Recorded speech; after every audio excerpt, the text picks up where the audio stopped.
Yes, everybody. How are we all doing? Hope we're all good and everybody's having a good day and had a good week.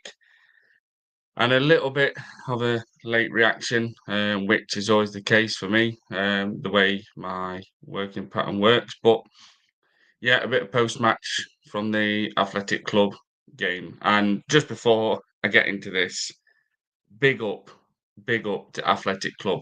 What an absolutely touch of the highest class. The way they wished basically Arsenal fans safe travels home and good luck to the season. Massive, massive big up to that because you don't see that much in football no more. You just don't, a team turns up to your ground and beats you on your own backyard and then you're thanking them and wishing them good luck for the season. That was a touch of class from Athletic Club. Absolutely brilliant to see. So that was that.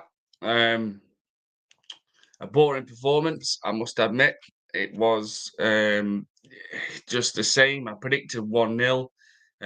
Vigilante, evening, Rich. Big up Vigilante, my guy. Hope you are well. Please go and subscribe people to Vigilante as well. Um, yeah, I predicted 1-0. I had a feeling it would be a boring performance. And this is just what you expect with Arsenal. You just see, like a smooth game. The players expressing themselves against Nottingham Forest. Yeah, let's take in consideration it's Premier League, it's Champions League, it's different venue, it's different climate, obviously different countries, different class of players. Of course it is. But there don't seem to be any consistency with Arsenal. And this is where I will still say we will never ever win a Premier League title, Mikel Arteta, because he's ruining Eze already. I just see Eze as a number 10 and a number 10, not only because obviously he can do a little bit of a job on the left wing, but he is definitely a number 10. And even Darren Fletcher and Ali McCoist was even mentioning it that Eze is a number 10 and it looks like he should be in the number 10 position.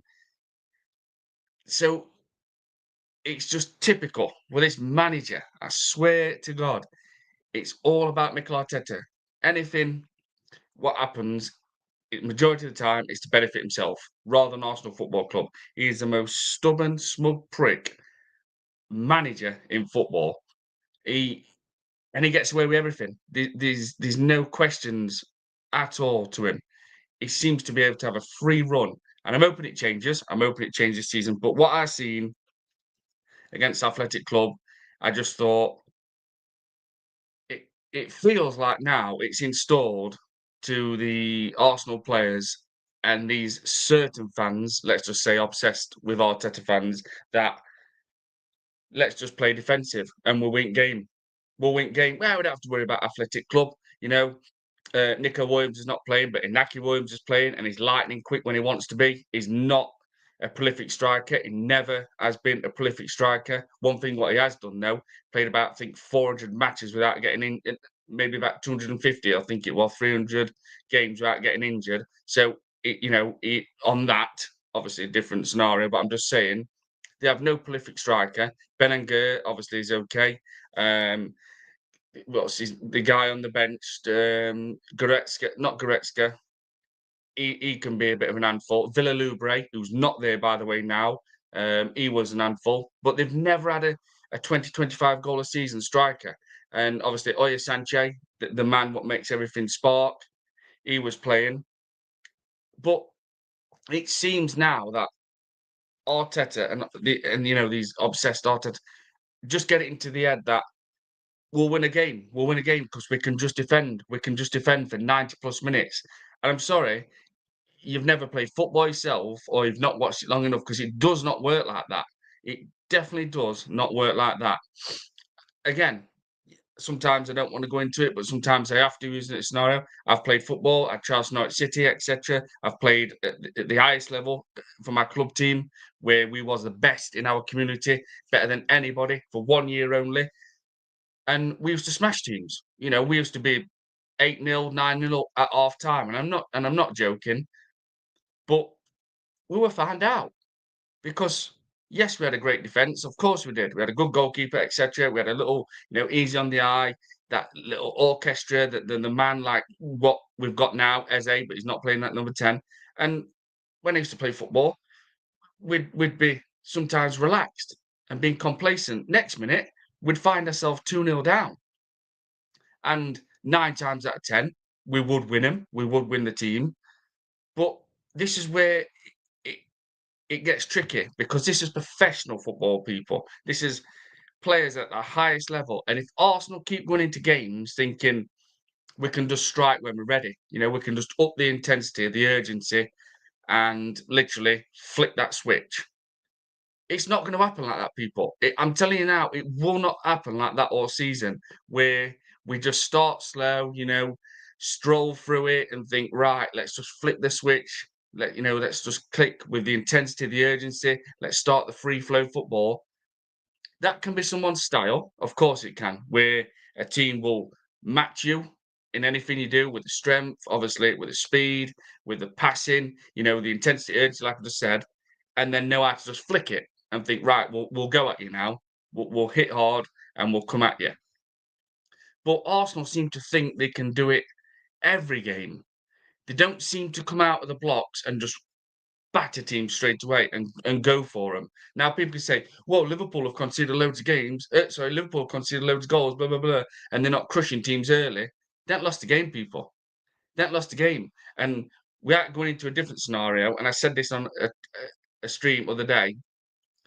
All these obsessed Arteta fans will just look at the rosy picture, the little picture, and that's, oh, Liverpool are struggling.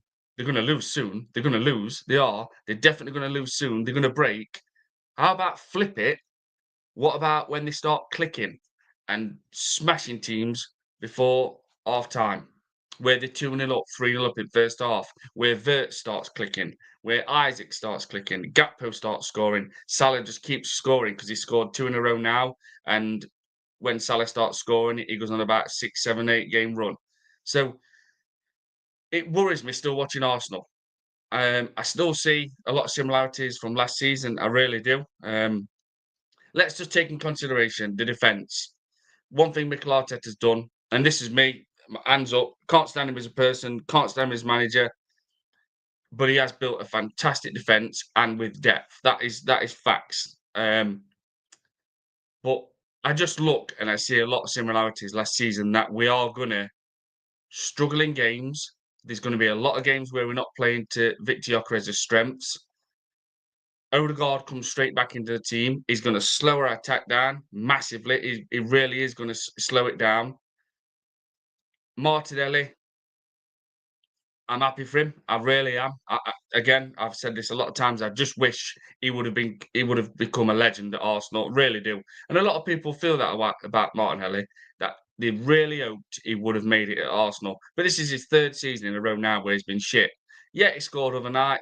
Fantastic, fast touch. Let me emphasise on that word, fast touch. Because if you don't get that little flick, that just ends up a disaster. And the finish, again, it just looked like someone who was shitting himself in front of goal because it was a weak shot. How many more times this keeps happening? He did it against Bilbao in Emirates Cup. I think it Emirates Cup, where he's through on goal and he hit the ball wide, and it was a piss poor shot. It was like he just went ugh and fell on ball. And against Unai Simon, it went under his body, which sometimes a lot of keepers do struggle to get the ball when it goes under the body, even if it's a weak shot. Again, in front of goal, I kept thinking, nah, I don't think he's going to score. I don't think he's going to score. 3 years ago, I'd have said, yeah, Martinelli will score. It'll be a bit of an Henry-esque. And let's just, before anybody says, oh, he's mentioned, I said Henry-esque, where he just places it very low with his side foot into corner. So I just see a lot of similarities. I see a Martinelli of last two previous seasons. I see nice, big cuddles, or everything all safe football where it just feels like, yeah, we'll just defend, and then when we want to flick switch, we'll go for it. And this is why I keep saying with this manager, it's kind of as good as it gets. You know, we had that chance when we was 8 points clear of Man City. We could have won the league. We should have won the league. I said no, and again in my old workplace, I was told by a Man United fan, "Oh, Rich, it's over, man. It's you're done. You've won league. Just you've done it." And I says, "I'm telling you now, we will not win the league. We don't have a striker at this football club. We haven't got a backup for Saka. There's going to be games where we need to flick that switch, where we need that magic spark." In the last few minutes where it's been shit, and he just turns up in it box, bang, wins its game. Oh no, you'll win it, bro. You'll win it. I'm telling you, we won't win the league, and we didn't, obviously, etc. So against Bilbao, against Man United, I mean, Man United, and again, hands up. I said we'd lose to Man United, and I said Man United will be a different outfit this season. I think I've got it completely wrong. I really do. Um, But we struggled against Man United, people. Man United literally owned us. They literally bossed us for long periods of the game. They were better than us in air. They were stronger than us. They were faster than us. The intensity and the urgency was showing in longer spells of the game. And then obviously they go to Fulham week after, and it went back to Man United last season. So I definitely will say we will not win the league this season because we will slip up, and it will be I think, to do with this manager. I just think he will do something which you just think, "Why?" And it's coming because as soon as Martin Odegaard's fit, he goes straight back into that team. And I cannot even mention number 10 relating to Martin Odegaard because the number 10 is the one who's the forward thinker, the orchestra, the one what picks the ball up, drives with intensity, urgency, can drop his shoulder left, drop his shoulder right, causes havoc shits the defenders up. Literally, don't know what to do with him because he's charging. They think, is he going to keep running? Will he pull trigger? Will he pass it to Gyökeres fast? Will he spread it out to Saka? Will he spread it out to our left winger? We don't know who that is. So I just see similarities of last season where we're being a bit cocky. And what I mean by that is that we know how good we are in defence, and it's fantastic to see. Any Arsenal fan will tell you this. Any Arsenal fan, even if you hate Arteta, etc., like me, but it's fantastic to see what defence we have now at this club and in depth. But we cannot keep getting away with just playing sluggish, going through gears, not flicking that switch early enough, and thinking, right, we'll have a go now. We'll show little glimpses of intensity and urgency. Because I tell you something now, once the season starts getting more deeper, FA Cup comes, Carabao Cup comes, legs are getting more tired, games are coming thick and fast, we're going to come a cropper. We will fall short in a lot more games once it gets more deeper into the season because players will not be, energetic enough and we will end up messing up. And it's annoying to see that we've got a player who's playing for his boyhood club, what would have crawled to the Emirates in Eze, and yet because we've got this stubborn, smug prick wanker of a manager, this twat, that we're not going to see the best Eze at Arsenal Football Club. He's going to ruin him. He's not going to be dreadful, and rubbish. He's definitely not because Eze is too good of a footballer. But he's not going to play him in that number 10 where he can drive, get the creative spark going, the orchestra, cause havoc. We're not going to see that.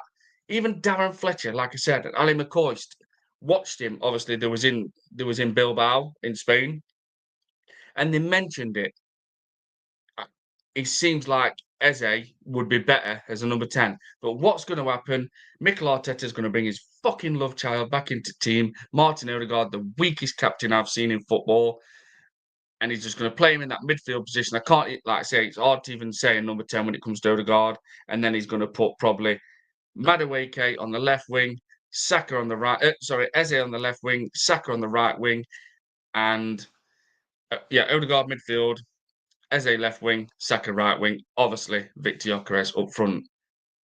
And this will mess Arsenal's season up with Martin Odegaard because, again, I said this the other day, I don't think people quite understand how important that position is where Eze is. slash number 10 where he should be. The orchestra, the one, what gets everything flowing, the drive, the intensity, the urgency. It comes from that guy. The midfield, obviously, Zubamendi, Declan Rice, but the pivots, the enforcers, they will just calm everything down, sit. Obviously, one will stray, one will drop back. But that one, the magic guy, the Santi Cazorla, the Eze, the De Bruyne, if you want, even because De Bruyne could play everywhere. He's the one what gets everything flowing, what causes havoc to defenders. They don't know what to do with him. But on the left, Eze may do a decent job, but it's not going to be effective enough. It's just not. And I'm pissed off with it because it's always, always, always with this manager. Mikel Arteta wants to play him as a left winger. Well, he's not a fucking left winger. He's a natural number 10. You can just see it, you can vision it. And if you did a survey and asked 20,000 Crystal Palace fans, probably 15, 16,000 Crystal Palace fans would say Eze is best as a number 10. Ask pundits, commentators, most fans of other teams, they would all say number 10, number 10. And it says something when Darren Fletcher and Ali McCoist are already saying it. He'd be more effective as a number 10. So again, people, a good win. Super subs, Trossard, Martinelli, come on. Great to see Martinelli score, really well. I mean, he was lucky, but that quick touch got him away. So it is what it is. It's another clean sheet, but I think this is now where Arsenal are kind of like dependent on yeah, we'll get a clean sheet. We need to get a clean sheet. We can't concede. We can't concede. And you can't do that in football. You can't just keep turning up in games and thinking we can't concede. We can't concede. The first thing you mention is fucking win. That is the first thing you say. Get out there and win, win, win, win, win. You know the invincibles, the old guard, the old legends, world class players just used to look at each other in the Ivory Tunnel and just go like that. And nod the head. And it were a simple nod of the head because they knew up there exactly what everybody was thinking. And they was all on the same page. There were none of this, we can't concede, we can't concede. Win. Win, win, fucking win. Everybody, please do smash up the likes as well and subscribe if you already haven't. Shane Gooner, big up Rich, big up Shane, my guy. Hope you are well. Good to see you in the chat, my bro. I don't need to say it, people, but please go and subscribe to Shengun if you already hadn't, even though I know you would. Of just going to go in Gyökeres, Marino, both good performances Saturday, but both done nothing on Tuesday. Yeah, this is it. Already you're seeing Gyökeres, it's a good performance and it's average and it is this manager. He's gonna stop this. He's not playing to his strengths. He's not. Sean Johnson, big up at Rich 99 Arsenal. A win is a win, 3 points in the bag, one goal conceded, and I don't care how we win as long as we do. Yeah, I get that. We're not conceding, but we can't keep turning up to games thinking don't concede, don't concede. We need to get the mentality of we have to win, we have to win, and we're flipping that. How are you saying that? I get that. So obviously, don't concede comes into that, but it seems to be it's more like don't concede, don't concede, but then it kind of throws the stop attacking, don't show no intensity, don't show no urgency, or let's just show it for little glimpses of the game. And that's where we will come short in a few games because we'll be that more focused on just defend, play safe, don't concede. And it's already happened, Yes, Slobosly's goal was a absolutely spectacular free kick, but we lost the game. We lost the game. And I'm going to say it again. If it wasn't for Gabriel and Saliba, we lose to Man United on the first game of the season. We would have lost to Manchester United. Facts, because they was running all over us at times. Chris Welsh, big up, mate. Hope you are well. Big up, Chris. Hope you are well, my guy. Please go and subscribe to Chris Welsh, people, if you're not. Joe's gonna go in. Big up at Chris Welsh. Joe's gonna go in. Was nice. Change team. Martin and Trossard play well for a change Tuesday night. Yeah, this is it. I mean, it's a shame with Martinelli. It really is. But again, I'm still saying it's this manager. He's ruined him because he wants this 70% attack sorry, 70% defensive side of his wingers instead of 70% attack. And this is how he seems to have changed it. In my time in football, the winger has to contribute to a goal, has to help the striker take the burden off. But not now. With this manager and all these new football fans and these obsessed Arteta fans, we're told, oh, no, no, no, no, no, man. No, wingers, they have to defend, they have to defend. Yeah, they do have to defend. You have to run back and forth. It's always been like that. It was like that yesterday, 10 years ago, it will be in 20 years' time. But the first thing of a winger is to freaking contribute to the striker and contribute to the goals and take the burden off the striker and get the goals. Try and get double figures. Overmars, Pires, Freddie Lundberg, even though he played all over the final third, everybody knows that all around the box. Ryan Giggs, goals, goals, goals, goals, goals, hitting like double figures. Um, Sheldon Johnson, Liverpool will click soon. Yeah, they will. They will, Sheldon. And if they do, it could be worrying because they might not lose for another 6, 7 games. I think they beat Everton on Saturday morning at home. I do. I think Isaac will score as well. Darren Martin, big up, Rich 99 Arsenal, Chris Welsh. Oh, damn, where's that gone?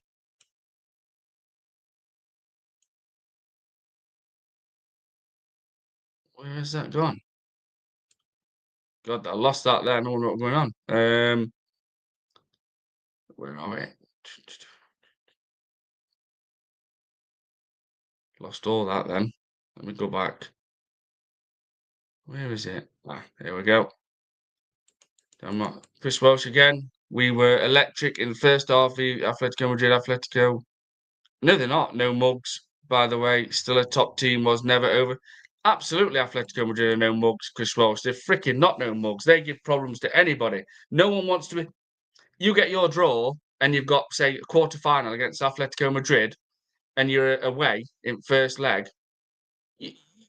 You know, you're not going to be, oh, yeah, yeah, we've got a really good draw here. People are going to be shitting it playing Atletico Madrid, especially at their ground. You know, say quarter final example, and first leg is at their place. Can't remember where they Metro. I can't remember where they play now, but Atletico Madrid are a damn good team, and Diego Simone is a good manager, and I don't care what anyone says. He's a damn good manager. He really is, and I like him, and I would take him at Arsenal tomorrow. Um, where are we? Chris Welsh, you're supposed to beat Bilbao. Absolutely. The only test you came up against, you have lost with. Absolutely. Absolutely. If this is Arsenal who want to win the Premier League and Champions League, we're meant to go to Bilbao and beat them. Bilbao were fourth, fifth best team in Spain. Well, we've been the second best team in Premier League for the last, 3 years. I mean, last year, I don't even. Well, we didn't even turn up. There were just one team in Premier League last season. You couldn't even call Arsenal's season really second best. Obviously, league table don't lie, but we were just dog walked by Onslaught. Again, yeah, exactly. Chris Welsh, first test and we blew it. We lost. Oh, but it was just a spectacular free kick, man. It was just, yeah, you can't help that. Yeah, you can, because you should have took it to Liverpool and made sure you scored one or two. But no, all safe, safe, safe. Big cuddles, big cuddles. No, no, no, no, no. All defensive today because we're shit scared of losing because this manager says so. He can't attack, he can't attack. And on Sunday, Man City, hear it from me first. And if I'm wrong, always put my hands up. Are going to beat Arsenal. Um, Sean Johnson, like the stream, guys. Thank you very much, Sean Johnson. Kind of golden. To be fair, Rich Marino, Rice made it even worse midfield than what it is when Odegaard is dead. Yeah, I don't like it. I really don't like that. It's just too defensive. How can he? Moreno, Zubamendi, and Declan Rice people. I mean, come on. There's not one bit of creative spark there. There's not. How can he keep doing that? You know what I mean? It's like we got away with it again in a way. In a way, we did. We got away with it. Super subs had to come and save the day. Because Arteta is holding you back. That's it. He is, and it's going to get deeper into the season. Competition's going to come thick and fast, and you're going to see more. Just going to go in. No excuses. Anyway, Rich for Arteta, he has his 300 million. He has his 300 million this window. Not many team got that. It is his choice. Who he spent absolutely, yeah. There's no excuses left. There's nothing. There's no injuries, nothing left for this manager no more. It's a Premier League, Champions League. It's a must. FA Cup, Carabao Cup. It's not good enough. Yes, it'd be great to see Arsenal win 2 trophies this season and watch them lift it. It's still not acceptable. It's not acceptable no more. It's Premier League or Champions League. John, big up Rich. Do you see why I wanted to keep Trossard? I get that, John. And I mean, for what we're going to get for him, which would have been about 22 million, it's probably worth it because he is a bit of a weapon. He kind of comes on and wins some games. Obviously, that Aston Villa game where he came on last season, I think it was. And thing is with Trossard, he goes on a run. He kind of like once he scores, he'll score about 5 in about 8 games. So hopefully that happens. But I mean, if you're saying sell him and sell other players just to accumulate enough money to get someone like Antonio Semenyo or Lookman and that, then I would have done that. But if Trossard's here, which he is, and he's not going nowhere yet, and Martinelli's still here, it's depth to have. But I'm annoyed as well that we didn't cash in on Martinelli, even if we'd have got 45 million for him. And it's crazy because 3 years ago, Martinelli's probably worth 85 million. But if we'd have got a 45 million for him, I'd have took that for Martinelli. I really would. It'd have gone straight on Lookman or I, I really want. I don't know. I've always liked him. He was good at Bristol City. I didn't know loads about him. I think he came for about 9 million to obviously Bournemouth. Antonio Semenyo. Antonio, I think it's Antonio Semenyo. Um, I think he's class. I honestly do. I think he's like Eze. He's like Eze. He's just like, give me freedom. I'll cause havoc. I'll cause havoc. I'll be on the left. I'll be on the right. I'll be in a central position. I'll be ready to pounce in box. I'll pick the ball up and I'll frighten the fuck out defenders. I'll run at him with so much pace. I'm a massive fan of Semenyo, and if it come to it, I would blow 80 million on him. I really would. Imagine if you could get him to play as a left winger at Arsenal, as a number 10, Saka on the right, and Victor Gyökeres as a striker. That would be a force, attacking force, definitely. But get ready, people, because soon as Arteta's love child comes back, obviously he's got 2, Martin Odegaard and Kai Havertz. Odegaard goes straight in to that midfield place, and I can't say it as a number 10 when it relates to Odegaard. I can't. John, play Eze in the 10 and Trossard on the left for Sunday. That's interesting. I mean, Madueke, he's doing okay, but okay to me is not good enough. I want to see goals. I want to see goals. And you can't have people saying we're an apology and stuff and that. He's just showing, a bit of individual like rapidness. I would, where he left Morata, Forest defender, for dust at times and just literally owned him. When he's very quick at shifting that ball out his feet. He's like Doku. Doku, same. Doku is like that. Poof, gone. He's rapid, Doku is. But again, Doku don't score enough goals. Jeremy Doku does not score enough goals, So again, it goes back to my thing. You ain't going to impress me being someone who picks that ball up, running by a player so quick, getting the ball, shifting out the feet so quick, weaving left, right, a bit of strength. That ain't going to impress me as a winger. Because Alexis Sanchez used to do that. Mark Overmars used to do that. Robert Perez used to do that. Seen a bit of Andy Limpard. But they put the ball in the back of the net. But apparently, again, with Mikel Arteta and his obsessed fans and all these new football fans, it's a winger's job to start assisting to set players up. Fuck off. I'm telling you now, it's not. A winger's job, his first priority, is to help the striker and contribute with goals and take the burden off him. And I'm not just saying that just from watching football for, let's say, 32 years now, 33 years. I'm saying because I've played as well. And I know for a fact a winger's job, his first priority is to put the ball in there. They want to score. The winger is like, I want to beat that striker. I want to prove that the striker's the vocal point. Everyone talks about him. Oh, he's going to get the goals. He's going to get the goals. The winger is someone who can say, I beat our striker. I beat our striker. Like, in my season, when I scored 79 goals in one season, my personal friend, he scored, I think, 22 or 25 goals on the right wing as well. So he were nowhere near me. Of course he wasn't. Of course he wasn't. But there were times where the other winger were a Mardy fucker, to be honest, and he was our captain. I think he got like 14 goals on the wing. So you can imagine my friend on the right wing and the other player, our captain, on the left wing. Do you think they're not going to compete, people? Do you think my friend on right wing's going to think, I need to set more goals up? I need to beat him on assist. My friend's going to be thinking, I'm going to smash you out of water by putting that ball in net. I want to get 15 goals in that league. I want to score 20. So no one can tell me that the mentality's changed over winger because it hasn't. Mark Overmars, one of the best left wingers we've ever seen in Premier League. You're only in Premier League for 3 years till he went to Barcelona with Petit. Do you know what I mean? I'm sick of people making new rules up and saying this and saying that because they've never played football themselves. Some people, and they've been watching football about 8 to 10 years, telling us that wingers' first priority is to defend. You have to defend as a winger. You have to run back and forth. It's a fucking nightmare. Up and down, up and down. But the first priority is to put the ball in the net, to contribute and take the burden off the striker and compete with him and compete obviously with the other winger. Um, Sean Johnson, John, I don't want to see Trossard start for us. I mean, it's tricky. We've got a massive problem now, people at left wing. We don't know what we're doing. We don't know who to go for. Do you put Madueke on left and try and cement him as a left winger? Bring Eze into the number 10. Go with Wanyeri on the left. Sorry, on the right.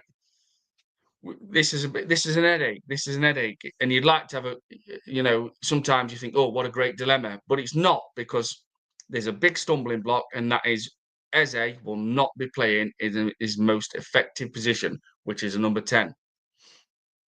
Even if Odegaard's still out, which I think he will be on Sunday, Eze probably will not be in that number 10 because he'll go with Marino again. Uh, where are we? John, stop hating on Trossard. Stop hating on Trossard, Sheldon. He's our player. Darren Martin, Trossard is a bum when he starts. Yeah, he's not good from starting. Sheldon Johnson, I'm not hating, but people don't like Odegaard. He is trash when he starts. John, oh no, not you too, Darren Martin. Chris Welsh, Trossard is better off the bench. He is. Just going to go in. All I know, Durham, worst midfield three ever together. Moreno, Rice, Zubimendi. Can't remember one positive forward pass. No. Darren Martin. And we're in shit, people, if Declan Rice gets injured. And, we say this about Victor Gyökeres, but if Declan Rice gets injured, I don't see one enforcer in this Arsenal midfield. I do not see one. Darren Martin, John, stats don't lie, bro. John, I'm not saying he should start going forward, but for this game against City, he has the tech and will find Gyökeres. I mean, I don't want Trossard to start, but it could be effective. It could be on a high. I don't know. I don't know. Dan Martin, he only performs off the bench. He does. He's a bit of a weapon. Militaris, to Arsenal to move really forward is when Arteta is out, absolutely, of this club, and hope they will hire a proven manager who really knows about football. Yeah, proper proven winner. Darren Martin Jones going to go on it. Arsenal agreed. That midfield stinks every time, but Arteta is too stubborn. He is too stubborn, people. People are going to start waking up and seeing this season.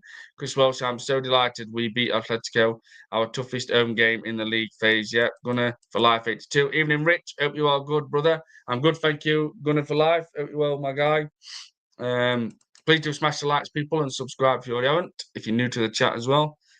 In my opinion, he will play the same team on Sunday, except Saliba will be in for Mosquera. He ain't got the balls to attack. This is it. This is it. And this is what I keep saying, Gunner for life. I do want to read everyone's comments as well. It's all right, keep saying we're just defensive. We're going to shut the shop up even before we've kicked off, and we're going to play compact. We're going to play neat.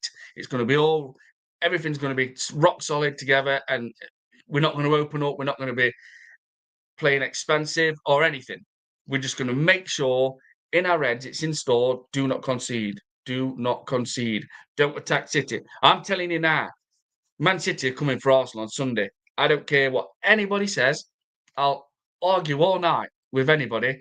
Man City are coming for Arsenal on Sunday. I think Pep has battered them and roasted them. And they've got Colo Toure now part of the setup. They've got Pep Linders, who was Klopp's assistant. I know that I'm just using an example, but I think they've had a shit start. They've lost 2 games already. Personally, I think Liverpool's battered them away from title, especially if Arsenal do beat Man City on Sunday or draw. We've ended Man City's title hopes. It's simple as that. Especially if Liverpool beat Everton on Saturday morning.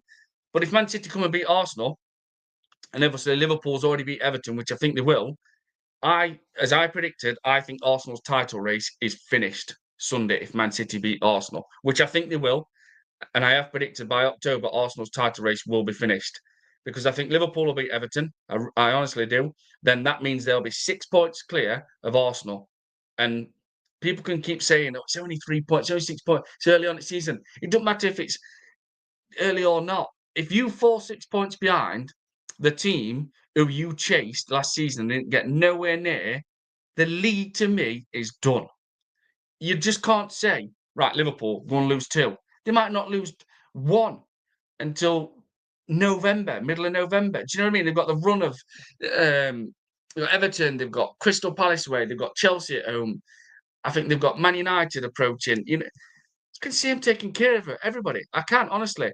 It's worrying people, but you'll get from all these obsessed Arteta fans and these positive fans where they'll be saying, oh, Liverpool are rubbish, they're going to fold soon, they're going to start losing. Yeah, you can say that, but they don't look at the flip side of it and say, what about when Liverpool start clicking? What about when they start steamrolling teams by half time? They don't mention that because all those kind of people, preferably Arteta obsessed fans, want to say they want to say what they're seeing, and that's just a little rosy picture. They want to make it sound like it suits their narrative. Like they think, oh yeah, Liverpool will crack soon. They're not very good. They're not very good. You can see, look, they're going to fall. They're going to start losing games. Okay, what about when they start clicking then? About when they start steamrolling teams? But they don't say those kind of things, people. That's the thing with these kind of fans, and they're so predictable. Seriously, so predictable. Talking about Mosquera already, mentioning about fucking Saliba. Are we really or what? Do you know what I mean? Some people's never even watched Mosquera play. I used to watch Football All Over the World, so no one can tell me that I haven't watched Mosquera because I watched Football All Over the World religiously for about 4 years, and I watched some leagues what people's never even heard of.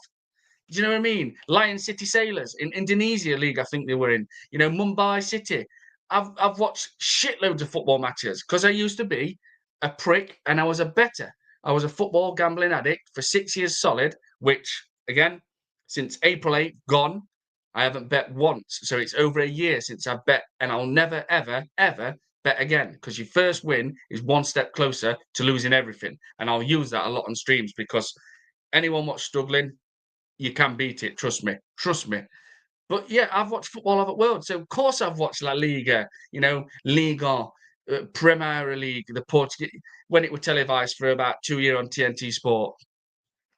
Yeah, I've watched Mosquera about 4 times for Valencia, but I'm not going to say I've watched him 15 times. Like Lee Gunner, people say, oh, I bet. Of course he's watched him. Lee Gunner covers Spanish football. He's definitely watched Mosquera. He's got very, very good knowledge in La Liga with Spanish football. Lee Gunner definitely has. And he's got very good knowledge, obviously, about Arsenal in football anyway, like a lot of other people. So I have seen Mosquera. And when I first seen him, I thought, he's a unit. He's a beast. And he looks like Juan. And I keep mentioning that, the ex-Brazilian Roma defender, because he's like that. His shoulders don't move.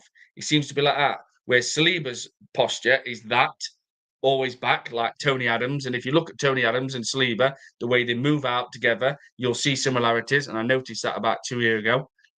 But I've watched Mosquera and I thought, yeah, he's decent. It looked okay for Valencia.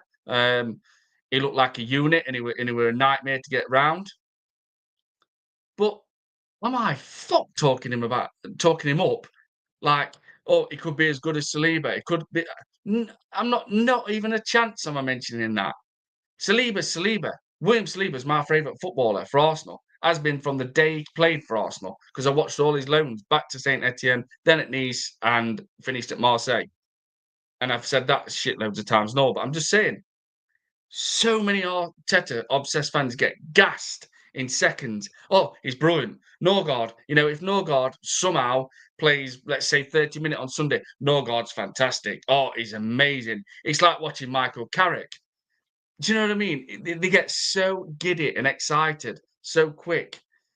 People are talking about Madueke like he's class. We deserve to, apologise. He deserves apology. For what?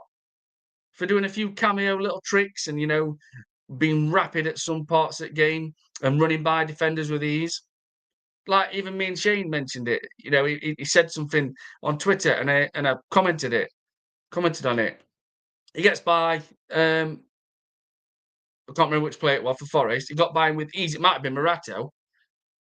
He gets to the byline and he does the piss poor, weakest little chip, like tries to dink it into the box, but looked like he wanted to dink it over keeper, and it wasn't even high enough. The accuracy wasn't there, and it were weak. Alexis Sanchez, Bukayo Saka, Marco Mars, Robert Pires, Fred puts the keeper through net. Literally puts the keeper through net, or squares it and crosses it for a tap in for another player. So you're not going to hear this where I'm gassing Madueke up massively, saying, "Oh, it's fantastic." He looks rapid at times. He hadn't scored for a goal. He hadn't scored a goal. Do you know what I mean? So you're not going to get that from me where I gas everything up too quick. No chance. Not a chance. Sometimes I see a player and think, yeah, he's got it. I remember watching Ramazani for Almeria in the La Liga, who's now left Leeds and he actually has gone to Villarreal, back to La Liga, funnily enough. I watched Ramazani for Leeds. Sorry, for Almeria, who was fighting relegation at the time, and they were playing Real Madrid. And I think they were 2-0 up at time against Real Madrid. And that Ramazani were bossing Real Madrid. He were making them look stupid. And I said, there's a guy here, Ramazani, larger Ramazani, and he's fantastic. He's just literally owned Real Madrid. Trickery, pace, shifting direction, everything. Body shape where you want him to touch it ball and he was losing his man. And next minute, my boss at work, he ran about signings. I says, "You've got a very good signing coming to you. Largi Ramazani from Almeria. I've watched him. And obviously he played at Leeds last season. Think something happened with him and Farker because he on bench and I think something happened. But every time he played for Leeds, he was fantastic. But now he's gone back to Villarreal, I think, on loan. So there's sometimes a player where you think he's got it. He's 100% he's got it. I remember seeing Lamine Yamal for Barcelona breaking into the team, getting a few minutes. I thought he looks fantastic. Right, where are we? Sorry, people, I've been babbling on a bit. I am going to go through these comments. Where are we? Same team on Sunday. Yeah, seen that one from Gunner for Life. John, we are defensively with Zubamendi, Moreno, and Rice. Yeah. Henry Gunner, good evening, Rich 99, Arsenal and all watching. Glad to be able to catch you live once more. Henry Gunner, big up, my guy. Hope you are well. Yeah, I'm sorry for delayed on comments, people. I've been babbling on a bit. Henry Gunner, Slot sets up Liverpool to win. Arteta sets up Arsenal with the fear of losing. Yeah, absolutely. And that is why Liverpool prevail and rescue wins even at the death. Yeah, they do. And it's installed to them now. We will win this game. We'll find a way. John, but Arteta has to let the handbrake off and play Enrique and Eze. That will not happen. Darren Martin, John, we don't need defensive resolutions. The back line is potent enough to defend the team. Yeah, we need a stronger, faster attack to get us goals. And it starts. Yeah, absolutely. It's all right having that at back, but you've got to compensate it with having that speed, that intensity, that urgency, not just for little glimpses of the game where it's near enough throughout the whole game, nearly every game, where that switch just keeps going. and we don't because the midfield just slows us down. Just gonna go at ending doing it that midfield three on Tuesday. I have no words how bad it was. Yep. Dan Martin having three DMs on the field, kills out attack. Yeah, absolutely. The balance. This manager still cannot get this balance at this club. It's embarrassing. And they're going a good evening. That Joe's going to go in more of the same on Sunday against City. Yeah, it will be. John, did you see my other comment, Darren? Going to fly for it too. City will be right up for it. Remember, stay humble. Hey, they're going to be big time up for it. Absolutely. Sheldon Johnson, I've seen City come back from bigger points gap to both these teams. Yeah, I mean, they have. Randy Arteta way of playing suits the Champions League, but not the league. Do you agree, Rich? I, I don't buy into that when people say, "Oh, Arsenal's best equipped for Champions League or Premier League," because you don't know what Arsenal's going to turn up in the next game at Champions League, which is against Olympiacos at home. They could be dreadful. I don't. I never buy like, oh, Arsenal are best suited to win Premier League or best suited to win Champions League. I get when there's different formations set up and obviously players like 3DMs. I get that, but you don't know how shit they're going to be on day or good they're going to be on day. So I never fall into that, and I can't because my theory on that is, well, what if we absolutely piss poor against Olympiacos? What if he thinks, right, I'm going to play Inter Milan, but you know what? I'm going to play Declan Rice on his own in midfield, and play Ethan Wanyeri and Eze as the other two, which will definitely not happen. So you just don't know, and especially with this manager, I don't fall into any kind of thing where I can cement that and say, yeah, that's how Arteta will do it. I have no idea, people. On Sunday, I'm baffled. He could even play in Cappy as a centre back.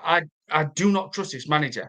My trust is gone, and I do not know what he thinks or what he's going to do. I have no idea what that team will be on Sunday.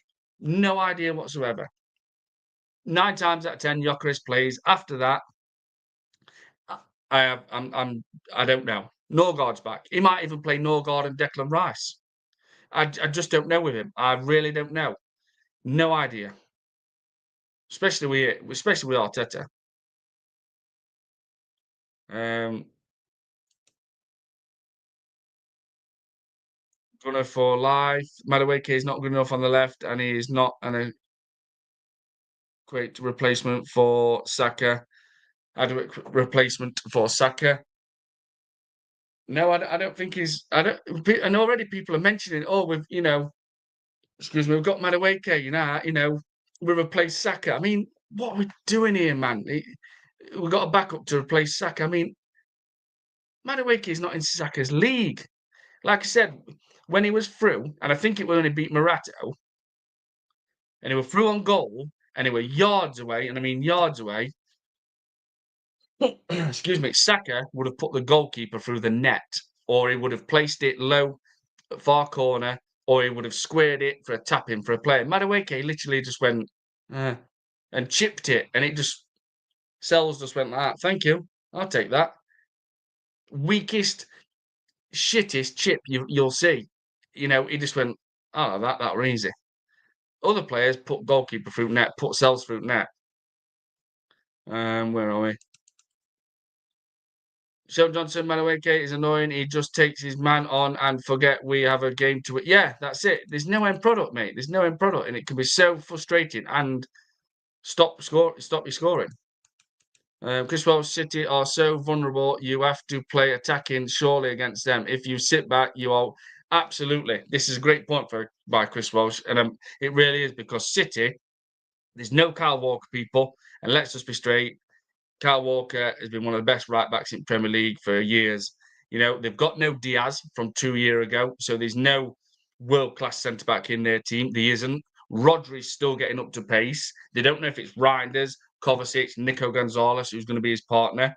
So if Arsenal sit back and be cowards, like Chris just said, and scared to go at him, City will probably do it. Because if Haaland gets a chance, he scores a goal. He's just ruthless. But Man City will come at Arsenal. They will come at Arsenal, definitely. Th Where are we? Enaguna, Bruges now 2-0 up on Monaco after 30. Bloody hell! And that Saint Gilloise, I can't pronounce their name. The Belgian team, they beat PSV last night. I think it was 3-1. First time in Champions League, I think it is. Is it the first time? But they that was good to see, beating PSV 3-1. And I think it was at PSV's ground as well. Juventus 4-all. And just going on to something quickly, well, I'll read the rest of these comments. Where are we? And Naguna, Arteta will play the same lineup as he did on Tuesday. Yeah, I think he will. And Naguna, my guy, I honestly think he will. It'll be Moreno as the number 10. Bruce now 3-0 up. Wow. On Monaco after 42 minutes. Wow, there's been some shocks, man. Even Carriabag came from 2-0 down and beat Benfica 3-2. And now they've sacked, I think, as Benfica got Moreno. I'm sure they've got Jose Moreno. I'm sure, or I might have just read something. I think they have. But I want to mention this about. Let me just show you this. Let me just show you this. This is something, people. To me, this is a touch of class at the highest level. Just look at this. These two little things. I just couldn't ignore it. To me, this was just to see this. I thought that's what you call a classy club. Look at this. I don't know if people have seen this yet. 2-year deal. What do people? I mean, what do you think to that? Athletic Club, well played at Arsenal. Safe travels back to London, and best of luck for the rest of the season, Gunners. Can you beat that? Can you honestly get higher class than that? What a touch that is. I think that were amazing to see. Honestly do. For him to say that, you just go to their backyard in their own ground and beat them 2-0 and to wish you luck, safe travels. I think that were a proper good touch by Athletic Club. I really do. To me, that were to see that were fantastic. And I mean, I let me just show you. I actually did put this as my comment. Where is it? Where's it gone? I'll just show it. This I actually put this on my Twitter account. This was my comment to the obviously what they said, and I mean it kind of went viral. Look at this. All I said were a few good words. That's it. And this is what I said. Just put, this is something you don't see much, but this is what you call a class touch at the highest level, obviously. And salute, good luck Athletic Club for the season. 2,200 likes and 61,000 views. I only said a few words, and it literally went viral. I mean, what the fuck? You just don't know. Honestly, people, you don't know what you're going to say sometimes, and it can just take off. All I said is a few words and good luck. We finished it off with good luck, Athletic Club for this season. 2,200 likes and 61,000 views, 39 reposts. So, well, retweets. Sorry, I don't know. I don't know why why that took off. But that's all I said. Literally a few words, and I went a bit viral, people, to be honest. Where are we? FK Arsenal 93. Big up my guy. Hope you are well. Big up Rich. Hope you are good, mate. If Arteta plays 3 DMs, he should be sacked before the game starts. Yeah. You know what? It sounds crazy to say it, FK. Well, it doesn't sound crazy, but I know what you're saying. Like, oh, no, you can't just do it before. But he should. He should. because it proves he hasn't got the balls to go toe to toe with big clubs because he's shit scared of losing. He's scared of losing first, and he is going to come a cropper. And obviously, Liverpool's beat us already. And if Man City, which I think they do, will beat us on Sunday, that does not look good. That does not look good. It means you've lost 2 games and to your rivals. They've beat you. And I do honestly think Man City will beat Arsenal on Sunday. I really do. Eros, big up Rich and the community. Please hit the likes and subscribe, people. Yeah, please do smash the likes and subscribe. Endogun Marino has agreed a 2-year deal to become Benfica manager. Yep, absolutely. Chris Wells, City got 2 midfielders playing at fullback at minute. If you sit back against that, I won't stop laughing. I know. I know. Hello, Chris. They've been hit with injuries again already, man. And they're going to be about our classic club. Yeah, they really did go up in my estimate, honestly. And then, I mean, to say that when you've just beat them in the backyard and wish you, safe travels and good luck for the season, I mean, that's class. You don't see that enough in football. That is really good to see. And all I did is put a few words, and just my Twitter would have blew up. Ross, shout out to Bilbao. Absolutely. I've mentioned it already in chat, but I don't think we've got any Bilbao fans in the chat. It'd be good if we have. Good for life. Respect to Bilbao. What a show of class. Absolutely, people. Bilbao fans, Athletic Club. Athletic Club, I think that's how you like to. If you're around, free to jump in the chat. I mean, good luck to the season, but what a touch of class that was. Honestly, it shocked me when I seen it. I'm like, wow, a club's actually said that, and they've just been beaten in their own backyard. They're really good to see.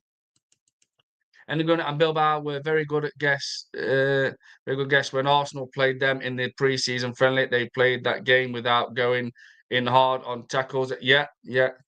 I do like Bilbao, and Athletic Club, and they do play some good football sometimes. When they got Oya Sanchez, Nico Williams, Naki Williams, all on song playing together, Berenguer.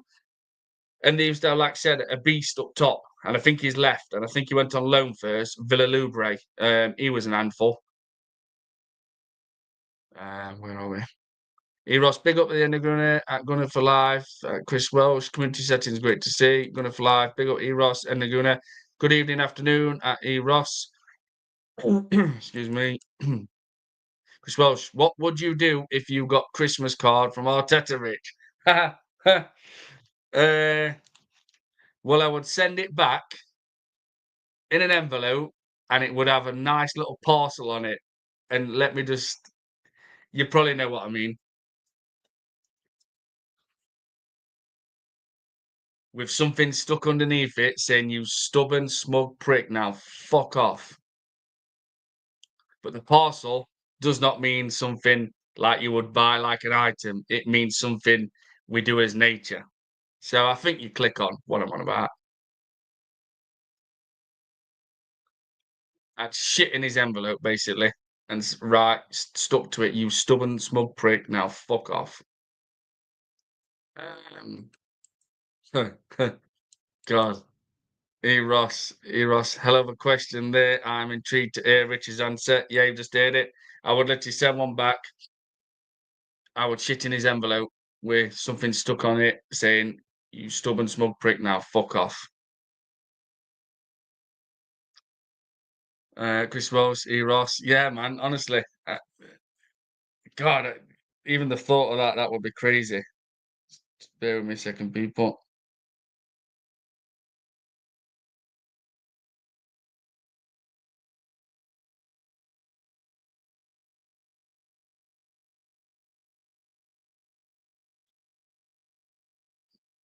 Where are we?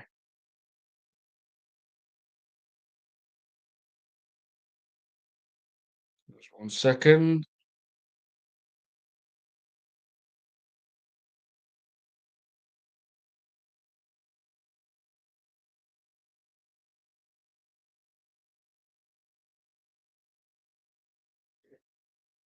Duty calls a minute.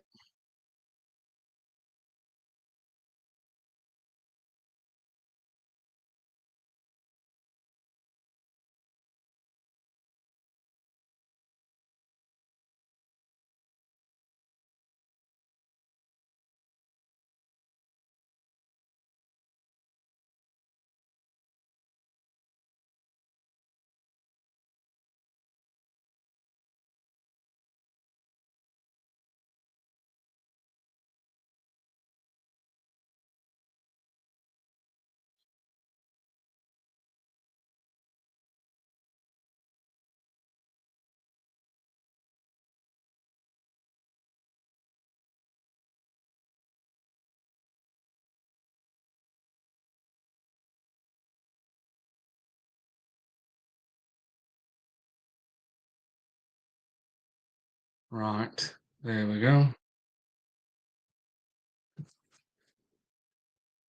So yeah, there's my answer. Where are we? Sorry about that. Good for life. 82. To be fair, Bilbao deserves something out of that game. Yeah, they did. They played with more intent than us, and Arteta fluked it with us. Yeah, they did. They came at us. They wasn't scared. Chris Wells can't wait to see everyone reaction when Arteta goes. I know, man. In black and yellow writing, it'll probably be Mikel Arteta sacked by Arsenal Football Club. Going for Life 82, Chris Welsh. It will be party time when Arteta leaves, and then going to Chris Welsh. When Arteta goes, I shall party like it's 1999. If you know, you know. I do know. You know what, though, people? It's mad because we're literally saying we want our manager sacked, and we have lost one game, conceded one goal, and look strong at times.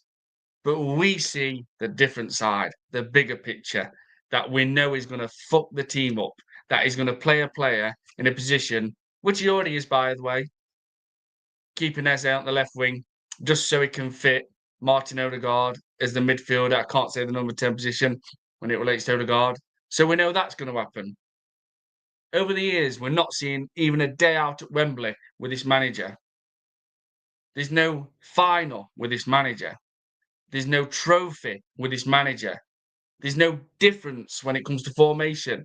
When a team is literally sussed us out in the first half and we cannot break them down, we can't do anything. We're not giving them another headache. We're not giving any headache. The manager of the opposition is just thinking, "Well, this is easy. This is easy. If we keep doing this, we will batter. We will bat down the door and break Gabriel and Saliba because they are breakable. You know, last season they did. You know, bolt a little bit and they were making a few mistakes, especially Saliba was. Um, but there's nothing different from Arteta. There's many reasons why we all want him out. And again, my one was when he stands against on that Emirates pitch and looks at all his fans, even his obsessed fans, what love him, what look at him before they sleep at night, and says, "Don't you be satisfied with second? Don't you be satisfied with second? We want much more, and we're going to get it." And then that summer, that absolutely doll's head goes and signs a left back and a centre midfield when all the fucking world, me, everybody in my chat, pundits on radio stations, commentators, fans from other teams thinking, shit, Arsenal lost that game by 1 point. Obviously, if you think of the Villa game, etc., the wank shit show against Fulham. But Arsenal's woke up and Arteta's realised they need a striker, need a backup for Saka, and they're going to sign both of those two positions in the summer, and Arsenal will win the league. And he did nothing, man. He did nothing. So from that time, when he mentioned that don't be satisfied with second, and he did nothing to address the two positions, what factually needed addressing, that's when I said, no more backing, no more hope, no more giving him a chance. Get the fuck out of Arsenal Football Club because I'm done. I'm done. And I know I'm ranting, of course I am. But that's when I said I was done. And I have never, ever gone back since. Never. I didn't want him in the first place. I didn't.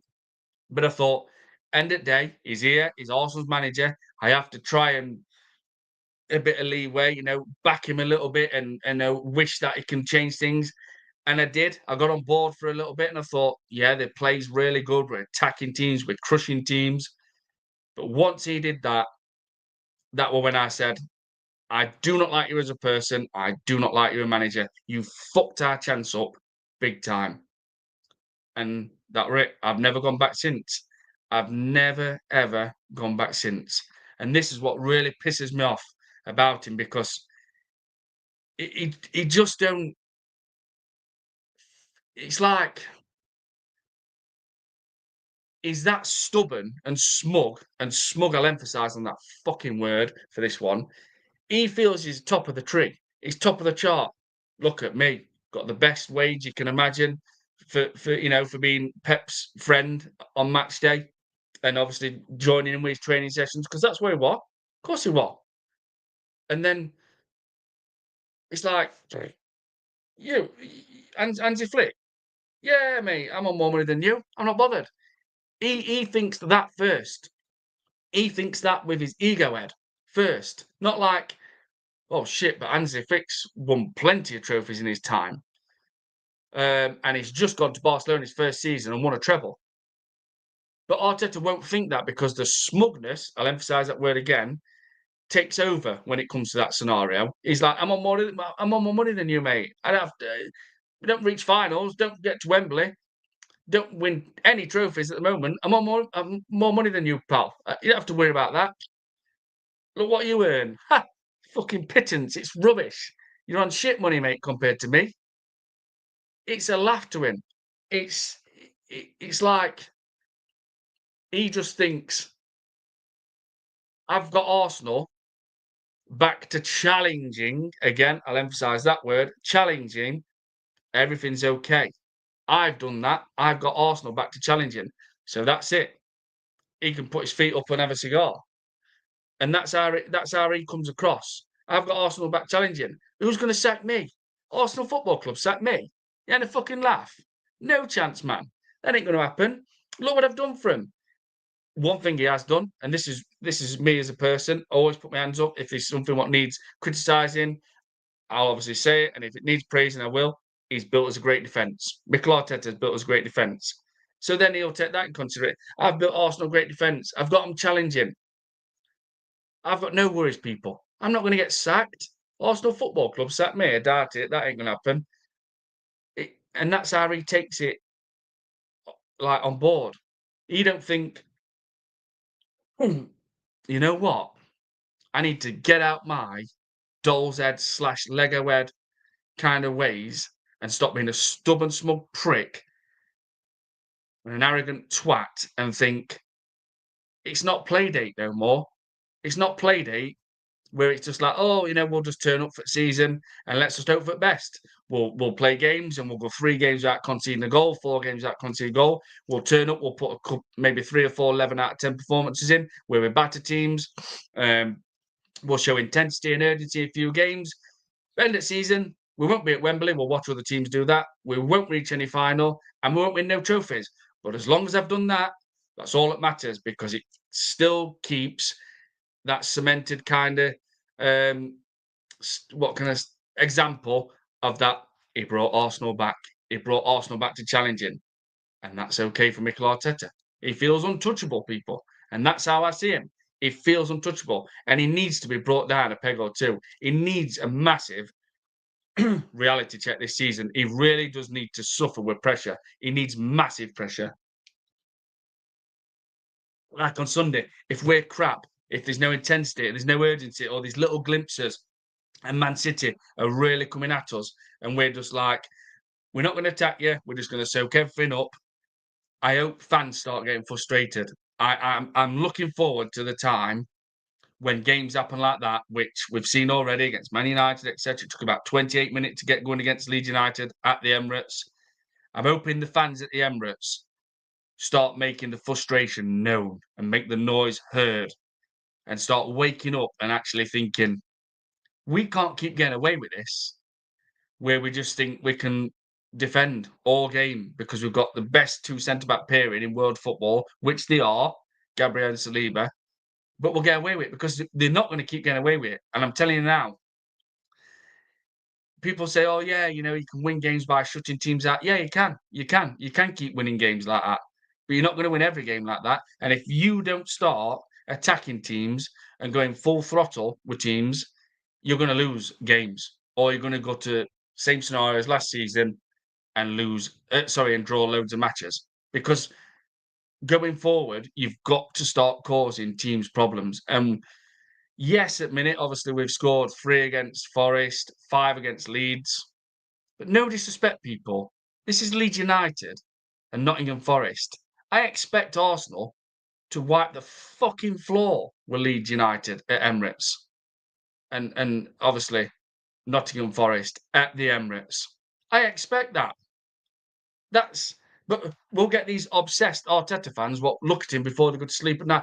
Oh, we've just beat Leeds United 3-0. Leeds United 5-0. We've just beat Nottingham Forest, 3-0. so basically, oh yeah, we battered Leeds, we battered. Yeah, no fucking shit, Sherlock. We're Arsenal Football Club, remember? We're meant to be that team what's challenging. What Mikel Arteta, your boss, who you're obsessed with, he's got us looking like we're going to win league. So, you can pull them up straight away. You tell me we're going to win league. It's going to be this season again. Look up Egan on Twitter, roar it. Oh, I think Arsenal win it this season. So we fucking should be beating Leeds 5-0 and Nottingham Forest 3-0, man. Do you know what I mean? It makes you annoyed that they can't even realise what they're saying at times. Of course, we're going to be beating Nottingham Forest. Of course, we're going to beat Leeds. That's why I expect from Arsenal Football Club to smash teams like that, to put a statement down. And against Man City, if we're going to win the league, I expect and I demand, obviously, it doesn't matter what I say, that we go and take the game to City and take it to the sword straight away. Early doors, throttle him, worry him, shoulder barging, right? Some people have never played football themselves, never, or watched it long enough. Even if 5 minutes in, let's just say Gyökeres bangs into Garvidal and puts him up floor. It rocks the opponent, people. It rocks them. It makes you think, and I've been there myself in that actual scenario. It makes you think, fucking hell. Like, these are up for it. These are not going to just be pushing around, giving us nice big cuddles all game. They're going to throttle us. They're going to come at us. I remember, and I don't want this to always be about me, and I don't always mention it every stream, but I love my football days, and I even, obviously, everybody dreams. I have so many dreams about football. I had to stop. I did. I stopped. I broke my ankle, and it was getting time to start working, etc. But I remember turning up. It wasn't a league match. It was in a tournament. And I remember turning up.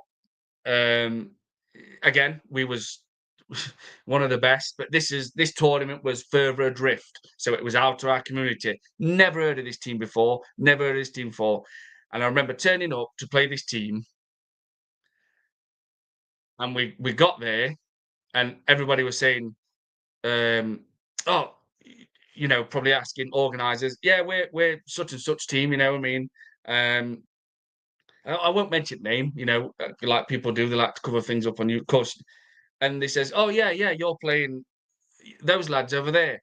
I says, and I can't remember if I said something or other people or parents says, no, we're obviously under 10s.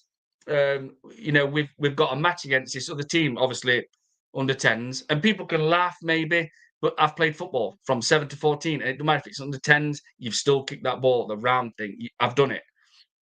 And I remember parents saying, some parents said, sorry, we're the under 10s. I think you might have got mistaken. I think you're on about the under 16s over there. And I remember this guy looking at one of like our parents and says, what do you mean? And I think I can't remember male or female. You just pointed to those over there. Obviously they're going to be like under 16s probably. We're under 10s. We're here for tour. He says, yeah, that's your team you're playing.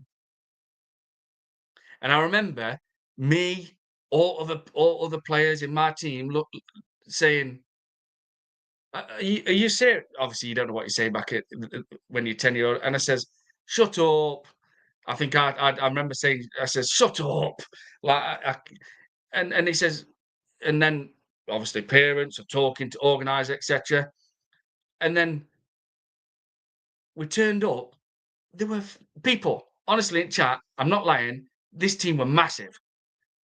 And we just looked at each other and thought, we know how good we are. We just won the league.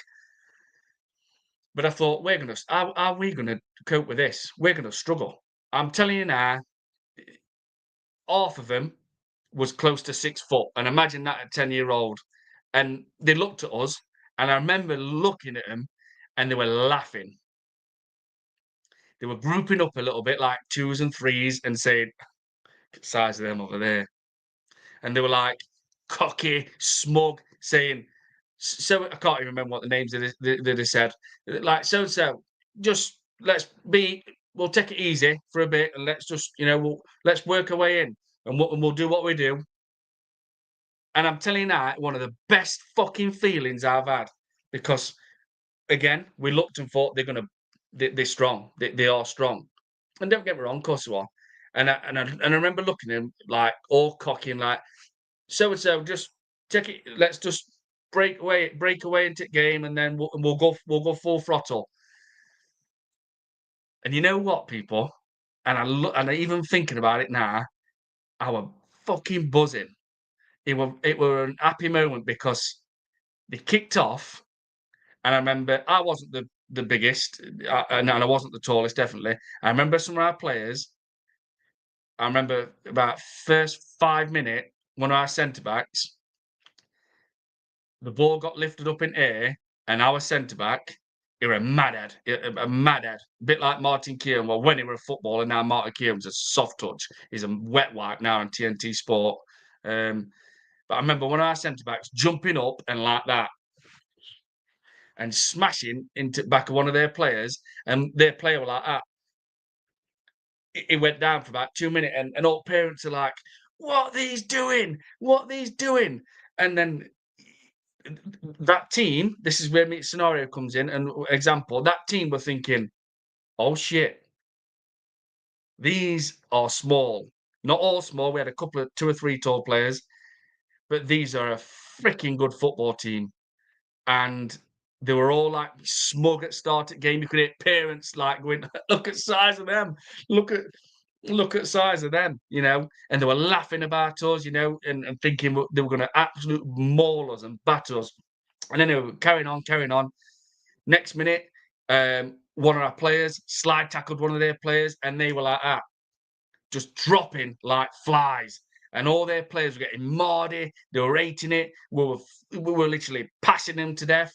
And by half time, we were 3-0 up.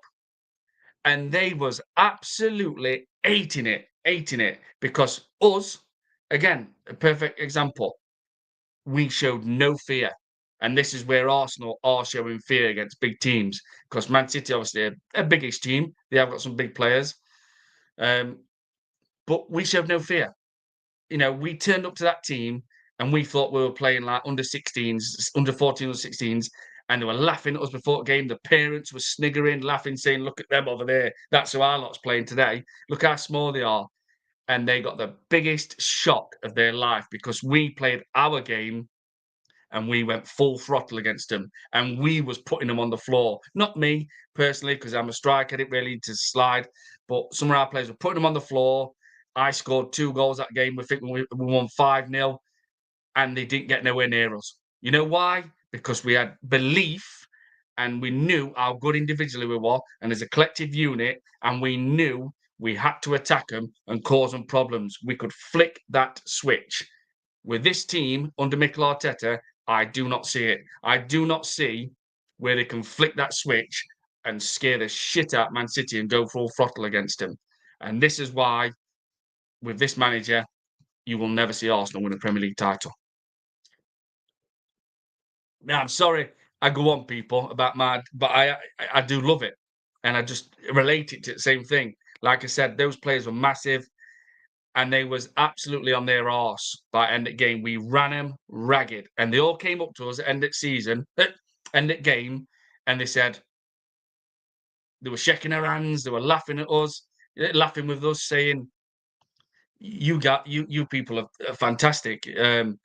You're a fantastic football team." Even parents was applauding us, saying that is what you call a football team. And we were the best football team in our community. We beat everybody. We won 4 cups that season. And I'm just saying, it's Man City will come at Arsenal. They will not show fear against Arsenal. Pep is coming for Arsenal. Happened last season, they got absolute smashed. It will not happen again this season. Man City will be ready for Arsenal, and I do say they will beat us. They will be at it. They will be at it. Whereas Arsenal, like people have said in the chat, like I've said, all I can see is Mikel Arteta rise Supermendi Moreno because he's scared shit. He's a fucking coward. Mikel Arteta is a coward. Right, I'm going back to these comments, people, and I'm going to wrap up maybe in about another 5 minutes. I've been waffling. I know I have. Honestly, sometimes I do. And sometimes I like to talk about my old football days because I can just relate to things. I know it's not perfectly kind of compared because obviously professional, etc. But I still played football when I was younger, so like many other people did. Um, where are we? Where are we? 1999, a great year. As a prime example, Eros as a prime example. Yeah, it is. This is what I'm saying. We're seeing it already, man. This is a huge problem. As on left wing, I'm just not. I just don't want it. Even commentators, like I said, Darren Fletcher, Ali McCoist have mentioned it already. He just don't look effective. Eros, you think Eze will get benched Sunday, Rich? Um, no, I think he plays left wing again. I think he plays left wing Ross. But again, I have no idea what this manager will do. You could be right. He could bench him. He could, and good Trossard left. Odegaard back in the midfield position if he's fit, and then Madueke on the right. And they're going to Chris Wells go and listen to the song 1999 by Prince. We'll explain. Oh, it's a very good song. 1999. Ross. And they're going to another legend. Prince was his own genre. Yeah, absolutely. Prince. I love all music, mate. Honestly, I think all music's good. Sometimes it's too much, but I've played drums. I've had a drum kit now for about 16 years, and I appreciate all music. Bruce Springsteen, Green Day, The Killers, you know, Tears for Fears, System of a Down. There's loads, man. David Gray, Bon Jovi, Texas. I love all music. I think it's got a place in everything. I really do. Oasis, The Verve. There's loads. There's absolutely pulp. Um, I think all music should be appreciated in some way. I really do. Nile Rodgers. Where are we?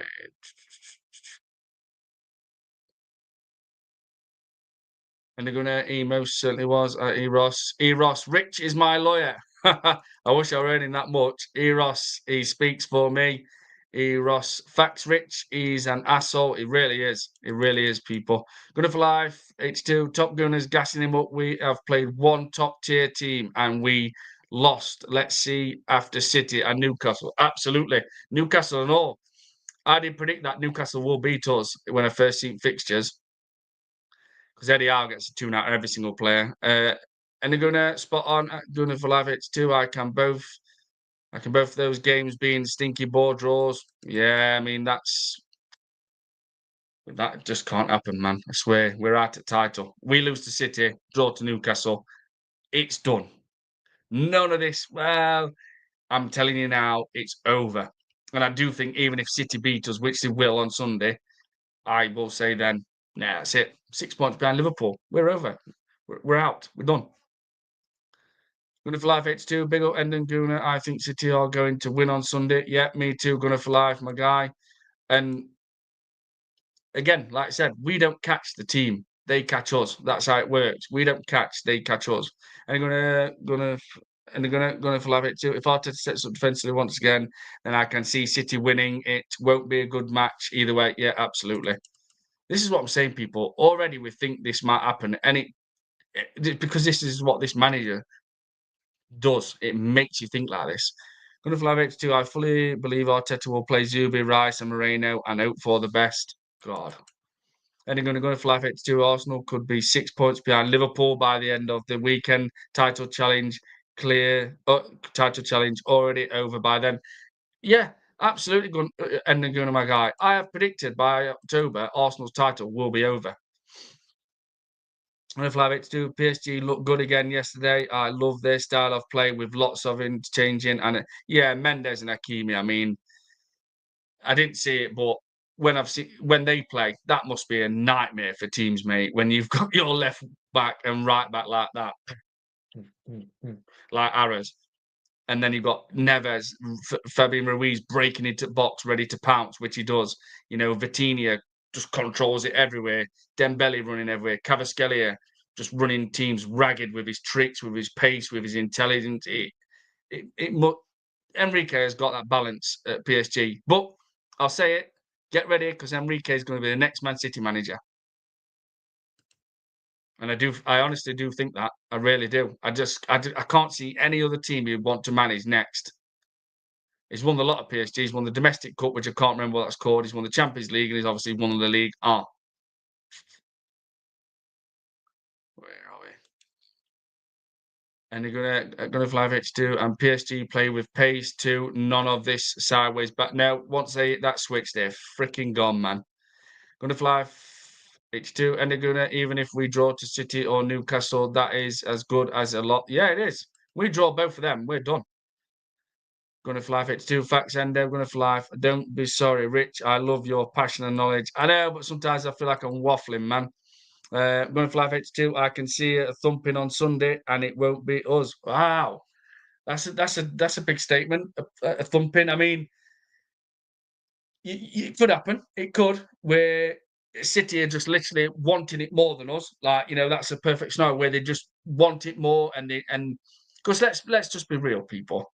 This is Man City. This is not a team what's literally capitulating. I know they didn't win a trophy last season, but they're not shit. They can flick a switch anytime and smash anybody because they've got a genius of a manager and they've got, on the day, you would have to say he is the best striker in world football. If you watch his goal against Man United, sorry, I don't even know why I say sorry so much. It sounds stupid. On his goal against Man United, um, he's run. He's run. I can't remember how it went now and who did it, but to bring it ball out, I think it was. I can just remember Haaland's run. But anyway, Haaland's run, you're looking and thinking, he's not even going. He's not even budged. He's not even made his run. He just knew. He just knew, mate. He just knew when to make that run. And it were perfect. And obviously he puts ball in net. He just knew. So he's still class. Haaland is still class. And he could score 35 Premier League goals this season. And if that happens and others start chipping in, then Man City is going to be a massive threat. And with Foden and all, if you notice about Foden, he has last season it was a drop off. The season before that, it were like 22, 23 goals, I think, in season. So if he turns up this season and goes on a mad one, like 15, maybe 18, 20 goals this season, and Haaland's on it, even though last season they were saying it was nowhere near good enough by him, etc., they still turned out with 33 goals for the season because they count the Club World Cup as well. So if those two even turn up, they could score like 50 plus goals between them, just with those two. Marmoush, obviously, not seen yet. Even he scored like 7 or 8 goals last season from signing from January. So I think there's more to come from City, but they can't lose or even drop any more points. I honestly don't think. Donnarumma, I think that's a big plus. I think they've got a big presence in net now. But like me and Chris Welsh say, I still think, why didn't they replace Kyle Walker? And putting trust into someone like Nunes, even like they were last season, where he's an actual midfielder and he was for Wolves when he was at Wolves. And there's no centre back now where you look and think City have got a world class centre back. There's no Diaz of 2 years ago. Maybe this year he might turn up and it might be revitalise his career again. I don't know, but and which I am going to watch anyway, people. I am going to have to go in a minute. I do have to nip out, and I do want to watch Man City, or do I want to watch Newcastle and Barcelona? I mean, I don't know. I think City will beat Napoli. I think Barcelona have too much for Newcastle, but what a time! There must be a great feeling that to know you playing Barcelona and Newcastle United. And I still say Eddie Howe's a fantastic manager. I really is. So he really is. I really do like Eddie Howe. He seems to get a tune out of every player. And if this Baltimore, it will come from Stuttgart, I think it was. If he starts chipping in with goals and Alanga, clicks and Wissa comes back and starts scoring and Barnes and Gordon and that midfielder Tonali, Sandro Tonali, Joe Linton and Bruno Guimaraes, if they play like they did last season, Newcastle's going to be a massive threat. They've signed Thor. the centre back from AC Milan. They've still got Botman. They've got Shaw. They've got Ramsdale. Got Ramsey now in midfield as well. So yeah, I think Newcastle, if they click, obviously it'll be a loss without Isaac. You're going to have to ask Wisser and Baltimore to really chip in, and others, or one of them score at least 20 Premier League goals. I mean, that's a big ask, but we'll see. We'll see. And then Guna, cheers at Rich99 Arsenal. Watch both matches on TV and one on laptop, tablet, PC. Yeah, yeah, I might do that. Yeah, I might do. Um, I just might do that actually. Yeah, everybody, please do smash the likes up and subscribe if you haven't as well. And I might do another live later on. I'm off for a little bit, a few days off, so I might do more lives and enjoy the rest of your night. Thank you very much, people, for joining and tuning in. And I'm sorry I did waffle a little bit. I did. But I love talking about my football days in a way when it relates to things, because I can say I have actually done that. Do you know what I mean? And I sometimes have to say it as a snark, especially with that, where we turned up with that team and they were massive and laughing at us, the wankers, you know what I mean? And parents and that were laughing at us, and we literally made them look absolutely ridiculously embarrassed and took the piss out of them. And they're gonna so we'll catch you later. We'll be at views for the Barcelona match along. So yeah, views raid people. Go over to views and smash up the likes when you're there, obviously, and sub to views, which you already have. Everybody, take care and have a good night.